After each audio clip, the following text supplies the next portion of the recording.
week in the Wall Street Journal, there was a kind of remarkable op-ed stating as clearly as anyone has ever stated the nature of the threat that we face from China. The op-ed was written by someone who would know, the Director of National Intelligence, John Ratcliffe. He called the Communist Party of China, quote, the greatest threat to democracy and freedom worldwide since World War II. It's an amazing piece, worth your time if you haven't read it. In just a moment, we'll have Director Ratcliffe on to discuss that.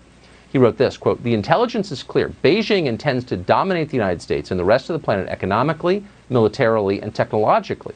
I call its approach of economic espionage, rob, replicate, and replace. China robs U.S. companies of their intellectual property, replicates the technology, and then replaces the U.S. firms in the global marketplace. Now, those aren't simply legal disputes. They have actual consequences for millions of American workers, on our standard of living, on what your kids will do for a living. Ratcliffe noted that in 2018, a Chinese wind turbine manufacturer ripped off trade secrets from a Massachusetts-based infrastructure company called American Semiconductor. As a direct result of that theft, American Semiconductor lost over $1 billion in value and had to cut 700 jobs. Now, that didn't happen because the company, American Semiconductor, was careless.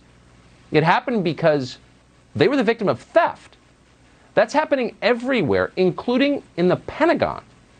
According to Ratcliffe, quote, China also steals sensitive U.S. defense technology to fuel President Xi Jinping's aggressive plan to make China the world's foremost military power. U.S. intelligence shows that China has even conducted human testing on members of the People's Liberation Army in the hope of developing soldiers with biologically enhanced capabilities. There are no ethical boundaries to Beijing's pursuit of power.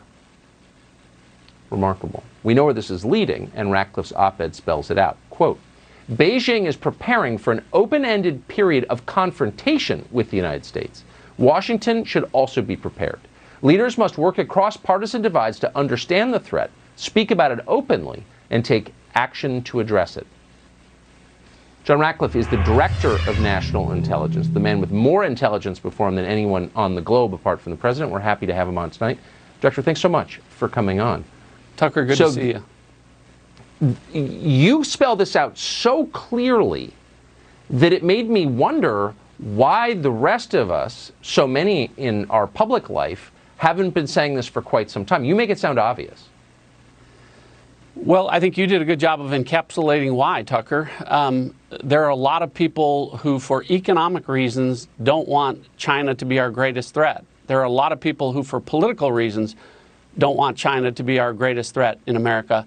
But the intelligence doesn't lie. China is our greatest threat, and it's not even close. No other country has the capability of essentially taking away the American dream and a specific plan to do so, and the intelligence is clear. So, Tucker, I wanted to use the unique vantage point that I have to make sure, as the Director of National Intelligence, my job is to warn the American people of threats, and there is no greater threat than China to America.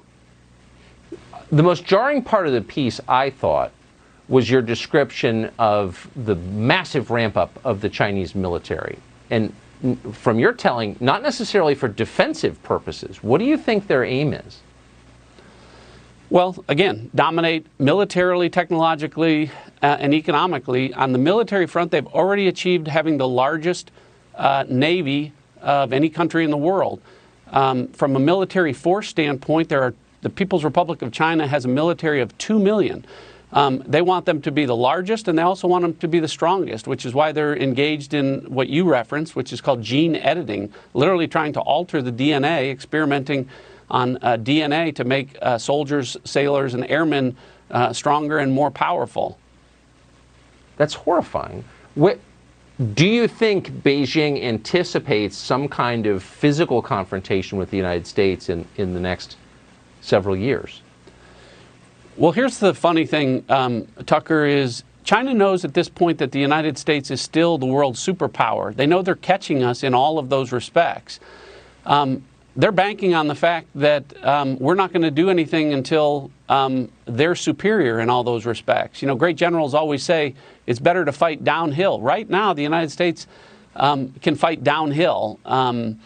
against China. We don't ever want to be in a position where we're looking up at China and all of the plans that they have, all of the initiatives made in China, the Digital Silk Road, Belt and Road Initiative, those are all thin veneers and facades for which China is going around the world and essentially gaining the influence, power to become the world's superpower and supplant the United States in that role. We heard a lot over the past 4 years about Russia's ability to break into John Podesta's Gmail account. To the extent you can, to the extent it's not classified, give us a sense of China's penetration into our networks, government networks.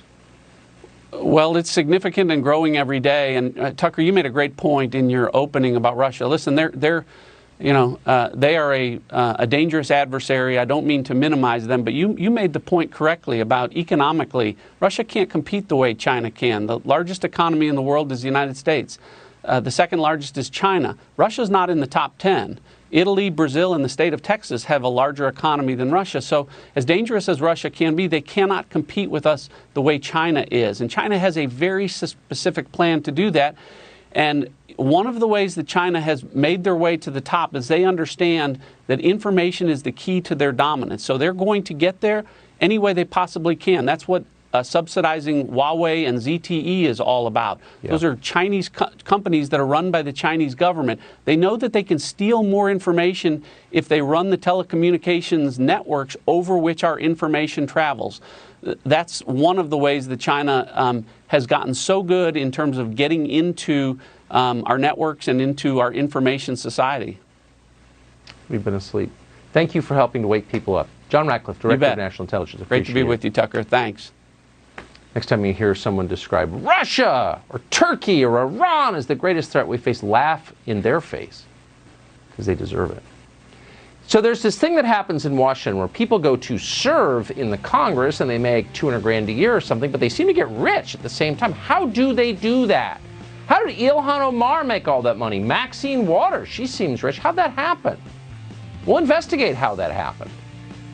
Also, new information about who is going to be first in line to get the coronavirus vaccine and who might be last.